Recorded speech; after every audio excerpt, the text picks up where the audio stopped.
അസ്സലാമു അലൈക്കും വറഹ്മത്തുള്ളാഹി വബറകാതുഹു. ബിസ്മില്ലാ അൽഹംദുലില്ലാഹി റബ്ബിൽ ആലമീൻ.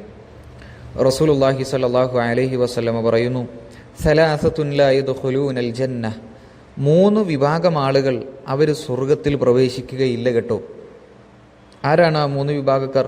ഒന്നാമത്തത് അൽ ആഖുലി വാലിദൈഹി, മാതാപിതാക്കളെ ഉപദ്രവിക്കുന്ന ആളുകളാണ്. മാതാപിതാക്കളെ ഉപദ്രവിക്കുന്ന ആളുകൾ ഒരിക്കലും സ്വർഗത്തിൽ പ്രവേശിക്കുകയില്ല എന്ന് റസൂൽ പഠിപ്പിക്കുകയാണ്.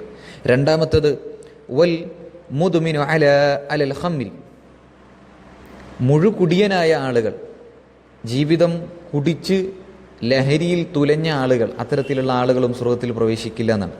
മൂന്നാമത് റസൂൽ പഠിപ്പിക്കുന്നത് വൽ മന്നാനു ബിമാ അഅത, ഒരുപാട് നൽകിയ ഒരു മനുഷ്യൻ, പക്ഷേ അവൻ നൽകിയതിന് ശേഷം ആ നൽകിയതൊക്കെ അവൻ എടുത്തിങ്ങനെ പറയും, ഞാൻ നിനക്ക് ഇന്നത് തന്നതല്ലേ, ഞാൻ അന്ന് അത് കൊടുത്തിട്ടുണ്ടായിരുന്നു എന്നൊക്കെ ഇങ്ങനെ എടുത്തു പറയുന്ന ചില ആളുകൾ.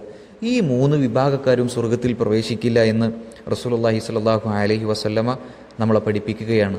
അള്ളാഹു ഇതിൽ നിന്നെല്ലാം നമ്മെ കാത്തുരക്ഷിക്കുമാറാകട്ടെ. അസ്സലാമു അലൈക്കും വറഹ്മത്തുള്ളാഹി.